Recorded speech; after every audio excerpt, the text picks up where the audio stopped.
Leo bwana, nimekutana na Yaya Njenge tuzungumze kuhusiana na Simba Sport Club. Kunaendelea mambo mengi sana ya sintofahamu kupitia hii klabu kubwa kabisa hapa kutoka Kariakoo hapa Tanzania. Mchawi wa Simba Sport Club ni nani? Yaya, kwa kweli unaona Simba Sport Club mchawi wake mkubwa ni nani? Nafikiri kuna matatizo ambayo yamegawanyika kwa engo nyingi sana. Na ukiangalia kuna shida inaanzia kwa mwekezaji, anazo changamoto zake ambazo kuna namna ambavyo Simba wamezivumilia kwa muda mrefu, lakini inafika wakati hazivumiliki kwa sababu athari za moja kwa moja ya changamoto za mwekezaji pia zimeanza kuonekana. Na kwa upande wa eneo hili la mwekezaji, nafikiri shida kubwa ambayo kwa mwekezaji ipo ni kwamba amekuwa ni mtu ambaye mara kadhaa unaona taarifa zake, mara amesusa, mara amekuja na taarifa ya kuidai club, mara amekuja na taarifa kwamba fedha anazotoa kwamba zote zile ni madeni, anaikopesha club. Kuna taarifa nyingi ambazo mara nyingi zimekuwa zikileta taharuki, hasa pale mambo yanapokuwa hayaendi sawa sawa. Mambo yakienda vizuri, mara zote ukitazama posti za mwekezaji anaonyesha kwamba yeye ni Simba damdam na Simba kwake ni kila kitu. Lakini mambo yakitikisika tu, mwekezaji unaanza kuona posti zake za vijembe zenye ishara kwamba hafurahishwi na yanayoendelea na yeye hayuko nyuma ya yale yanayoendelea. Kwa hiyo kuna namna mwekezaji ni kama ameweka mguu mmoja ndani, mguu mmoja uko nje, kitu ambacho kinatengeneza taharuki. Unajua, kwa viongozi wanaweza wakamuelewa, lakini kwa shabiki wa kawaida ambaye uelewa wake ni wa kawaida, anapomuona mwekezaji analalamika, unadhani anapata picha gani na yeye? Manake kwenye eneo la mwekezaji ana changamoto zake ambazo ni nyingi pia, ambazo lazima ziwe solved ili mambo yaweze kwenda sawa sawa. Okay, so kwenye uwekezaji hapo, mwekezaji kwamba mguu ndani mguu nje, pale ambako unasikia mashabiki wa Simba wanasema kwamba tunahitaji kuwa na mwekezaji mpya, wewe unalipokeleaje? Mimi nawaelewa. Kwanza pasipo kumvunjia heshima Mo Dewji, amefanya kazi kubwa sana kuitoa Simba ilikokuwa na kuisogeza mpaka ilipo hivi sasa. Kazi yake itabaki milele, itaendelea kuwepo kwenye kumbukumbu za historia ya klabu ya Simba.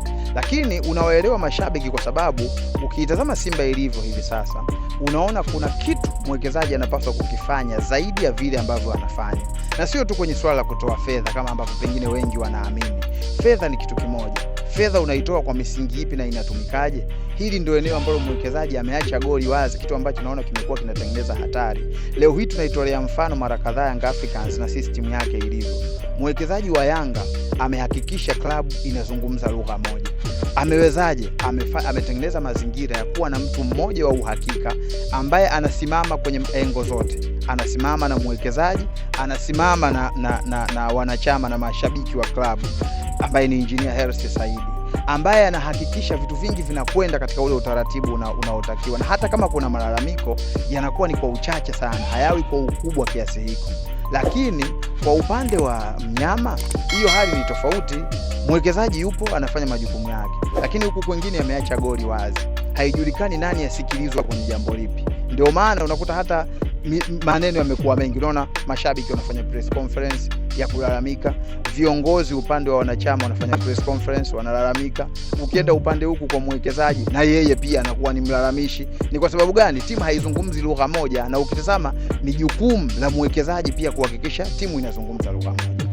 Okay, so mwekezaji ana changamoto kubwa sana, na watu wakiwa wameshakosa imani na mwekezaji, hapo tayari watu wanakuwa kwamba wanaona chochote kinachotokea anatakiwa awajibike mwekezaji. Hebu tuzungumzie kuhusiana na benchi la ufundi. Wewe unaonaje Simba kwa msimu huu wamebadilisha makocha zaidi ya 3 mpaka sasa hivi? Nafikiri ndio maana tulianzia changamoto za huku kwenye management na mwekezaji, kwa sababu wao ndio wenye maamuzi kwenye mambo mengine ambayo yanaendelea kwenye timu. Lakini kwenye issue ya technical, kama walivyosema, issue ya benchi la ufundi, nako pana changamoto ambazo ziko wazi tu. Kwenye football haiwezekani ukawa unatengeneza timu mpya kila siku. Yani utakumbuka Fadlu Davis msimu wake wa kwanza aliletoa wachezaji wengi tu ambao walisajiliwa zaidi ya wachezaji 10, akafanya nao kazi, manake timu ilionyesha inahitaji maboresho kwenye baadhi ya maeneo. Msimu unaofuata timu ikasajili tena zaidi ya wachezaji 10 chini ya Fadlu Davis. Katikati ya msimu Fadlu anaondoka, timu inasimamiwa na kocha mwingine tena. Akaondoka kocha mwingine, akaja tena kocha mwingine. Chini ya kocha mpya ambaye ameingia hivi juzi bwana Beka, na yeye pia mpaka hivi tunavyozungumza tayari wameshaingia wanaume karibu 9 wapya kwenye kikosi, wachezaji 9 wapya wameingia. Maana yake ni timu ambayo kwa misimu hii miwili mitatu kila siku imekuwa ikianza upya. Huwezi kutegemea makubwa kutoka kwa kocha kwenye timu ambayo kila siku inaanza upya. Huwezi kutegemea makubwa kutoka kwa mchezaji wakati kila siku anapokea wenza wapya. Leo hii tazama namna ambavyo lawama anapewa mtu kama Elie Mpanzu Kibisawala, lakini yupo kwenye msimu wa pili, ameshacheza na watu wangapi kwenye timu? Fikiria katika wakati ambao pengine Mpanzu ana struggle kupambana kuzoeana na kina Dese Mukwala au kina Jean Charles au wachezaji ambao walikuwa na performance nzuri, lakini wote wa tayari tunavyozungumza hawapo. Mpanzu anafanya kazi ya kuzoeana tena na wachezaji wengine. Unawezaje kutegemea makubwa yatokee kwa muda mfupi katika situation ya namna hiyo? Kwa hiyo kuna vitu ambavyo mifumo ya klabu, maamuzi ya juu ya klabu yametengeneza udhaifu hata huku kwenye masuala ya kiufundi. Kwa hiyo mimi kwa msimu huu Simba hata ikimaliza nafasi ya 3 sitomlaumu kocha Beka ambaye ameingia katikati ya msimu, anatengeneza kitu chake, anahitaji muda, hatuwezi kumlaumu. Huwezi kumlaumu mchezaji ambaye amekuja kwenye timu ambayo ni mpya, anahitaji muda kuweza kuzoea mazingira mapya. Mchezaji aliyekuwepo msimu uliopita na wenzake ambao pengine ameanza kuzoeana nao wameondoka, anatakiwa aanze tena upya. Mbaya zaidi, Simba imekuwa imejipambanua kwamba sio timu yenye uoga wa kupoteza wachezaji wazuri. Upande wa pili, Yanga, moja ya vitu ambavyo wanafanikiwa, kila mchezaji mzuri ambaye Yanga anaondoka, basi ujue anaondoka wakati ambao klabu imeshaandaa mazingira nani atakuwa mbadala wake. Tazama, anaondoka Stefano Aziz Ki katika wakati ambao tayari Pacome Zuzu anaonekana anaweza kuvaa viatu vizuri tu na bado timu inasajili tena. Lakini Simba wao wamekuwa ni timu ambayo inaruhusu tu. Anaondoka Jean Charles au hujui nani anakuja kuvaa viatu vyake. Anaondoka Dese Mukwala eneo la ushambuliaji, viatu anakuja kuvalishwa Mwangosi. Kwa hiyo kuna vitu ambavyo mifumo ya klabu, maamuzi ya juu ya klabu yametengeneza udhaifu hata huku kwenye masuala ya kiufundi. Kwa hiyo mimi kwa msimu huu Simba hata ikimaliza nafasi ya 3 sitomlaumu kocha Beka ambaye ameingia katikati ya msimu, anatengeneza kitu chake, anahitaji muda, hatuwezi kumlaumu.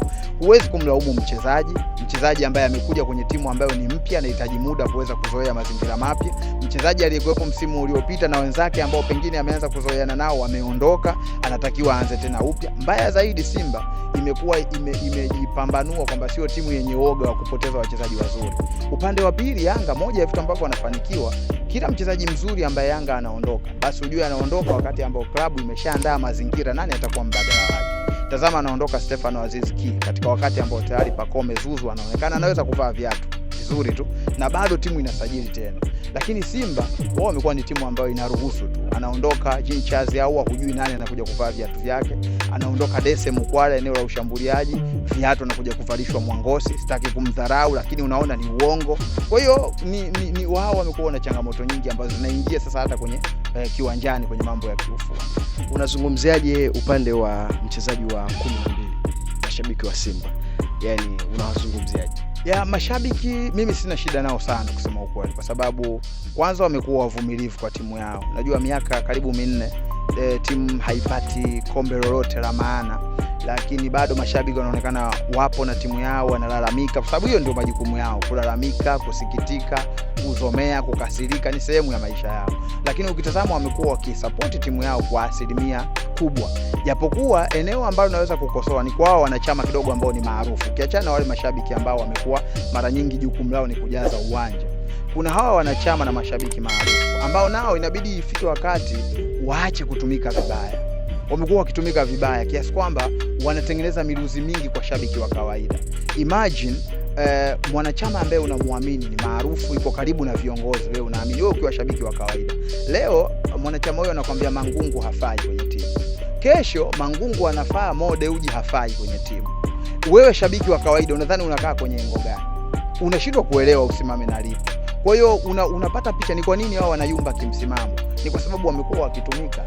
Siku ambayo Mangungu anazungumza na wao lugha moja, wanakuwa upande wake, wanachagua kumkataa mtu ambaye hazungumzi na wao lugha moja. Siku ambaye Mo Dewji akichagua kuwa upande wao, basi na wao pia wanageuka, wanamuona Mangungu ndiye ambaye hafai. Kwa hiyo hawa mashabiki na wanachama ambao ni maarufu, wenyewe wanajiita ma-influencer kwenye mpira, mimi hawa ndio ambao kidogo huwa ninakuwa na shida nao kubwa sana, kwa sababu namna ambavyo wamechagua kutumika vibaya na kutumia umaarufu wao vibaya kuwapoteza baadhi ya mashabiki ambao wana nia njema na klabu yao. Hapo kwenye mashabiki leo wameweza kuweka press mashabiki. Kuna moja kati ya ushabiki wanasema influencer mkubwa sana anaitwa GB 64. unazungumziaje ile press kwanza? Alafu kutoka kwa mashabiki nataka uzungumze kidogo, tutoe darasa kidogo kwa waandishi wa habari kama sisi kuhusiana na jambo press. Kama mwandishi unatakiwa ulizingatiaje? Nafikiri kitu cha kwanza, kwa kuanza na wale wenyewe mashabiki na wale wanachama ambao wamejitokeza, kwangu mimi naona sioni kama kwa nafasi zao, sidhani kama solution ya matatizo ya klabu yao wanaweza wakayapata kupitia press conference. Kuzungumza kwenye press sidhani kama ndio sehemu inaweza kutoa solution. Wale wote niliowaona pale wengi ni maarufu na wanajuana na viongozi wa Simba na wana uwezo wa kuwafikia moja kwa moja binafsi na wana uwezo wa kuwafikia kwenye mikutano rasmi ya club. Sifikiri kama kwenda kufanya press conference inaweza kutengeneza solution zaidi ya kutengeneza tatizo tu zaidi naona wanatengeneza mazingira ya watu kuzidi kutoelewana na kushindwa kujua tatizo la timu yao ni lipi. Kwa hiyo kwenye hilo mimi siwaungi sana mkono kwenye swala la kukimbilia press conference. Lakini pia kwa sisi waandishi, umezungumza vizuri namna ambavyo pia na sisi sasa hivi unajua tumekuwa na wimbi hili la kuwa kila mtu ni content creators. Kuna content creator wengi sana kwenye sports huko, kuna wimbi kubwa pia hilo, na kuna kijiji kwenye sports, mtu akiweka kitu chake kinakwenda mjini. Kwa hiyo imefika wakati pia tumekuwa na sisi hatuchuji kipi ambacho tunatakiwa kukipeleka kwa raia, kipi ambacho hakipaswi kwenda kwa raia. Ukisema press conference, maana yake huu ni mkutano rasmi wa wanahabari. Sasa press conference hawezi kufanya mtu yoyote. Bwana, mimi nimetoka huko najisikia leo nataka niseme kitu fulani, waandishi njooni niseme. Lazima kwanza kuwe na maswali. Wewe ni nani? Unakuja kusema kwa niaba ya nani? Unachokwenda kukisema kina faida gani kwa jamii au kina hasara gani kwa jamii? Kitabadilisha nini? Lazima hayo maswali waandishi pia tunajiuliza kabla ya kwenda kwenye hizo press conference. Lakini ukitazama kwa miaka hii, kwa sababu waandishi tuko wengi, unakuta inafika wakati unaweza wewe msisi kwa sababu sisi hatuendi, lakini ukakuta kuna waandishi wengine 30 wakaenda. Mwisho wa siku wewe ukaonekana ndio umepotea, story kubwa huna. Yaani story kubwa ya siku leo Simba wamefanya press, wewe story huna. Hao jamaa sio kuwafuatilia, story kubwa zinawapita. Lakini kumbe wewe umechagua kusimama na weledi, umechagua kusimama na kutazama story na ina maslahi gani kwa umma. Anayefanya story ni kweli ana haki ya kufanya hivyo au vinginevyo. Kwa hiyo sasa hivi changamoto imekuwa ni hiyo, kwamba mara nyingi tunaangalia tu viewers, likes, comments, tunazipataje basi. Kwa hiyo ni changamoto ambayo na sisi pia waandishi lazima tujifunze pia kulinda heshima zetu kwa kuchagua story sahihi ambayo tunapaswa kwenda nayo. Okay, mpaka hapo sasa tunamaliza kabisa. Hebu tumjue sasa huyo mchawi ni nani kwenye Simba. Mchawi wa Simba ni system. Yaani ni mfumo wa uendeshaji wa klabu ya Simba ndio ambao umejaa ujanja. Kitendo cha ule mfumo wa uendeshaji wa klabu kuwa haujakamilika mpaka leo, hawajafika kwenye stage ya kumalizia yale mabadiliko na kuishi kwenye mabadiliko, ndicho ambacho kinawafanya Simba waishi hivi walivyo, kwa sababu kila mmoja ana namna yake anayoona. Unajua, wanashindwa kumwajibisha moja kwa moja mwekezaji kwa sababu bado hawajaingia rasmi kwenye ule mfumo mpya ambao wanapaswa kuingia. Lakini vile vile hata mwekezaji kuna namna anakosa meno kwa sababu tu ya huo mfumo. Kwa hiyo kitu cha kupush sana kwa Simba ni haya mabadiliko yakamilike kwa wakati, ili klabu iwe na haki ya kuchagua mwekezaji pia wanayemtaka, kwa sababu mwekezaji ana 49%, nyinyi wanachama mna 51%. Maana yake nyinyi ndio wenye timu. Kama ikifika stage mkianza kuitumia katiba mpya ambayo ipo kwenye huo mfumo wa mabadiliko, kwenye uendeshaji wa namna mpya, maana yake ni kwamba nyinyi pia mtakuwa mna nguvu kwenye baadhi ya maamuzi makubwa ya muhimu. Mtakuwa mna uwezo wa kusema mwekezaji sasa alipofikia hatumuelewi, tunatakiwa tufanye kitu kingine. Kwa hiyo vitu kama hivyo ambavyo system ndio ambayo imekuwa mchawi mkubwa wa Simba na ndio imetengeneza vichaka vingi sana ambavyo watu wanajifichia. Mwisho wa siku unaona viongozi wana rotate tu, leo ukikaa wewe, kesho zamu yangu. Bwana, mchawi mkubwa wa Simba ni system.